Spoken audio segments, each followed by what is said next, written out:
Hello दोस्तों, आज हम आपको पढ़ाने वाले हैं जयशंकर प्रसाद जी का जीवन परिचय। तो आप ध्यान से वीडियो को देखिएगा और वीडियो को लाइक करिएगा। चलिए शुरू करते हैं। तो देखिए, जो अब आपके सामने ये आ रहा है, आपको इसमें जो मेन पॉइंट है वो अलग से दिखाया गया है।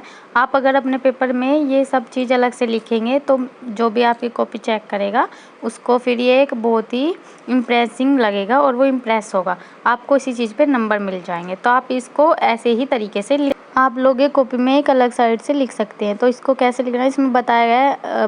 पूरा नाम इनका महाकवि जयशंकर प्रसाद था। इनका जन्म कब हुआ था, इनकी जन्मभूमि कहाँ थी और इनकी मृत्यु।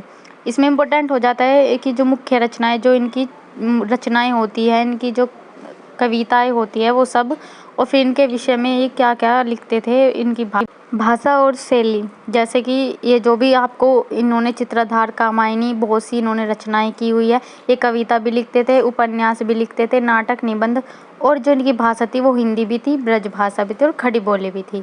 यानी ये एक महान उपन्यासकार भी थी। तो देखिए, जयशंकर प्रसाद जी का जीवन परिचय। प्रसाद जी का जन्म काशी के एक सुप्रसिद्ध वैश्य परिवार में 30 जनवरी 1889 ईस्वी में हुआ था।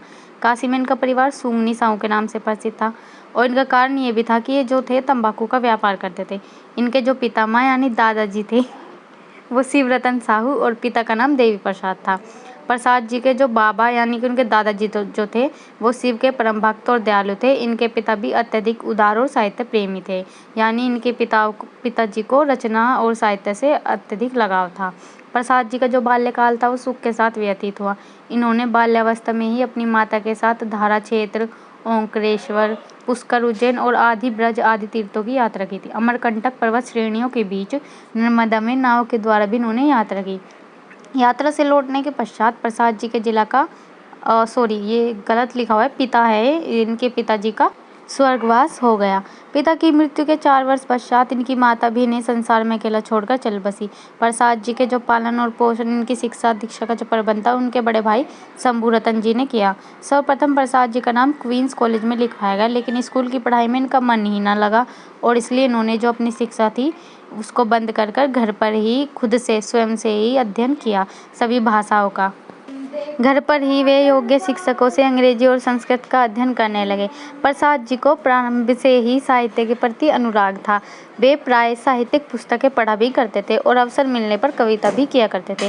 पहले तो इनका भाई जो थे इनकी काव्य रचना में बाधा डालते रहे, परंतु जब उन्हें लगा कि प्रसाद जी का मन काव्य रचना में ही ज़्यादा लगता है तो उन्होंने इनकी पूरी स्वतंत्रता इन्हें दे दी और प्रसाद जी के हृदय को गहरा आघात लगा। और क्योंकि इनके जो भाई थे शिवरतन, उनका भी देहांत हो गया।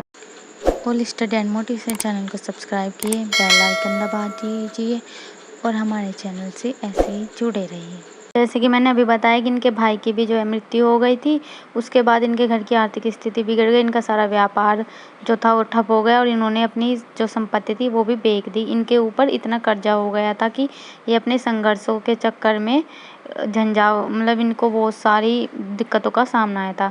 जबकि प्रसाद जी बहुत ही सहनशील थे, किंतु संघर्ष और चिंताओं के कारण इनका स्वास्थ्य खराब हो गया था। इन्हें यक्ष्मा रोग यानी इन्हें हृदय का जो रोग था, दम्मा हो गया था और इस रोग से मुक्ति पाने के लिए इन्होंने पूरी कोशिश की, किंतु 1957 ईस्वी की 15 नवंबर को रोग ने जो है इनके शरीर पर अपना पूर्ण अधिकार कर लिया और ये सदा के लिए इस संसार से विदा हो गए।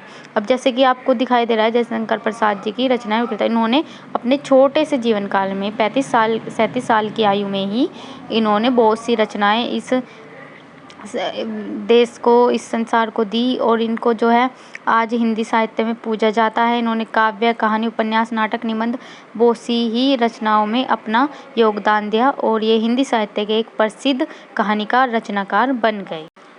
इन्होंने निम्न काव्य की रचना की, जैसे आंसू, कामायनी, चित्रधार, लहर, झरना। कहानी थी इनकी आंधी, इंद्रजाल, छाया, प्रतिध्वनि और उपन्यास थे इनके तितली, कंकाल, लीलावती। नाटक इन्होंने बहुत से किए, सज्जन, कल्याणी, परिणय, चंद्रगुप्त, स्कंदगुप्त, अजातशत्रु, प्रायश्चित, जन्मेजय का नागयज्ञ और विशाख ध्रुवस्वामिनी।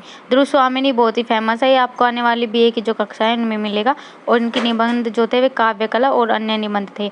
अगर आपको हमारी वीडियो पसंद आई हो तो प्लीज़ वीडियो को लाइक करें और हमारे चैनल को प्लीज़ सब्सक्राइब करें और चैनल के साथ जुड़े रहिए। समय समय पर आपको वीडियो मिलती रहेगी।